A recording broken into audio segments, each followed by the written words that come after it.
Have you ever wandered into a place where even the air itself seemed to whisper that you shouldn't be there? It wasn't Christmas. There were no bells, no lights, no snow. But that day, in the middle of summer, I met Santa Claus. A Santa Claus who should not have been there. He sat there smiling that crooked smile and whispered in a voice that still chills me to this day. Was it all just a child's imagination, or was there truly something waiting for me in that room? Even now, I can still hear that voice echoing in my mind. Hey, come here.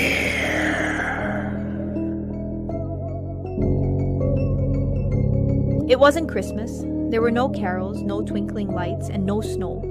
It was just another ordinary summer day when my family took a trip to a decrepit old building for a homeschooling event.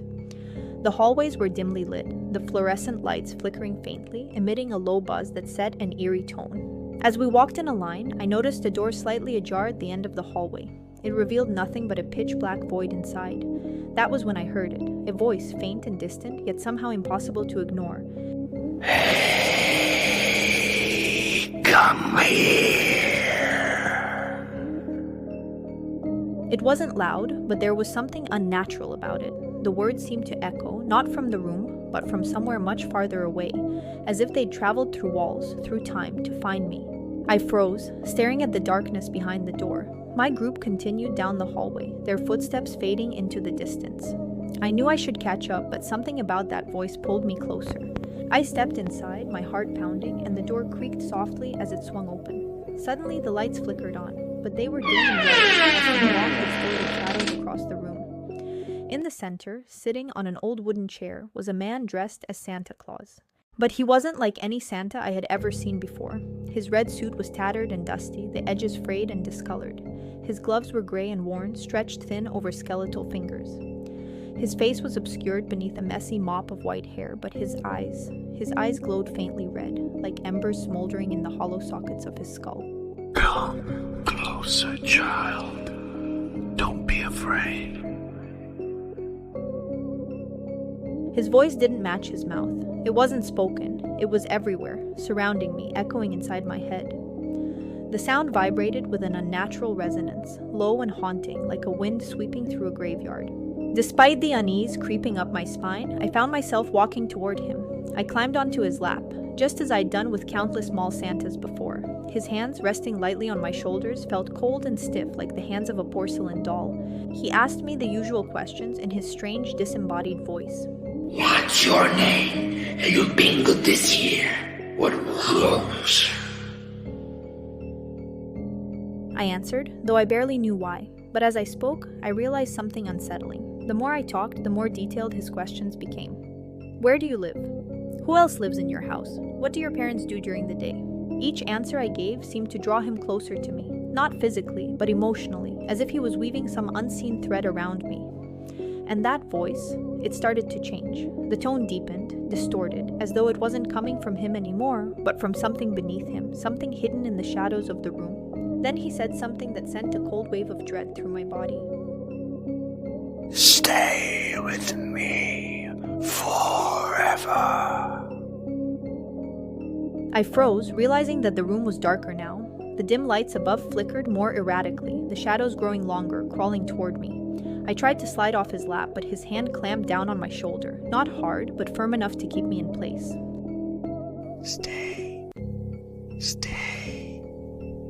Stay. Stay. He whispered, the words stretching unnaturally as if the sound itself was decaying. His face tilted toward me, revealing a wide, crooked grin beneath the tangled white beard. His glowing eyes burned brighter now, locking onto mine. I struggled, panic rising like a tidal wave. Let me go! Let me go! Let me go! No, let me go! I cried, my voice breaking the oppressive silence. And then, faint but unmistakable, I heard another voice, my mother's voice. Where are you, baby? Come back! The moment the words reached my ears, the grip on my shoulder loosened. Santa let out a low, guttural hiss, a sound that didn't belong to any living thing. The door reappeared behind me, as though summoned by my desperation. I didn't hesitate. I bolted, my feet barely touching the ground as I raced back into the hallway. I found the others in a nearby room, happily coloring and chatting as though nothing had happened. No one had noticed my absence. I sat down, trembling, and tried to focus on the crayons in front of me, but my hands wouldn't stop shaking. When it was time to leave, we walked past that same hallway. I glanced back at the door. This time it was wide open, and the room beyond was empty. Completely empty. No chair, no Santa Claus, nothing. I hesitated, but my mother called out to me and I hurried to catch up. I didn't tell her what had happened. Not that day, not for many years. But sometimes, late at night, I still hear it, that voice, faint and distorted, whispering from the dark corners of my mind. Stay with me forever. What do you think I encountered that day? Was it just my imagination, a childish misunderstanding of an ordinary event? Or was it something darker, something waiting in the shadows for someone else to stumble into its domain? I'll never know for sure, but if you ever find yourself alone in a dark hallway and you hear a voice calling out to you, don't answer.